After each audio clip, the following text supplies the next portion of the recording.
তোমরা গেস করে বলো তো এখানের মধ্যে কি থাকতে পারে। তোমরা তো নিশ্চয়ই জানো কি যে আমি মোস্ট অফ দ্য টাইম তোমাদের সাথে সবসময় আর্ট ভিডিও শেয়ার করি। আজকে কোনো আর্ট ভিডিও না, আজকে আমি তোমাদের সাথে একটা মিনি ব্লগ শেয়ার করব। তো এটা হচ্ছে গিয়ে আমার বোনের বার্থডে ব্লগ ছিল এন্ড এটা হচ্ছে গিয়ে ওর কেক, কিন্তু কেকটা আমি এখন তোমাদেরকে দেখাবো না, আমি এটা লাস্টের দিকে দেখাবো। সন্ধ্যা বা বিকালের দিকে তারপর আমরা বাইরে চলে আসছিলাম কি যে আমরা ওর বার্থডেটা সেলিব্রেট করব। আমি এখানে চিন্তা করতেছিলাম যে কি অর্ডার দেওয়া যায়, আর ফাইনালি আমি অর্ডার দিয়ে দিছি।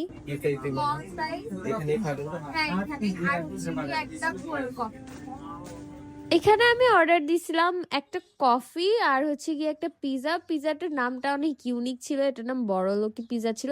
এটার নাম বড়লোকি পিজা এজন্য ছিল কারণ এটার মধ্যে পুরো চিজ দিয়ে ওভারলোডেড হয়ে গেছিল একদম। এখন আমি আমার বোনকে গিফট দিব আর তোমরাও লাইভ রিয়াকশনটা দেখো। না খুললে না ওর পছন্দ, ওইটা রাখো এক সাইডে। আমরা কিনতাম না, আমি আম্মুকে বলছি যে আম্মু এটা কিনে নে। তারপর বাসায় এসে আমরা সবাই মিলে একসাথে কেক কাটিং করছি। তোমরা যদি পুরোপুরি ডিটেলসে দেখতে চাও তাহলে আমার চ্যানেলে দেওয়া আছে, চ্যানেল দেখে আসতে পারো।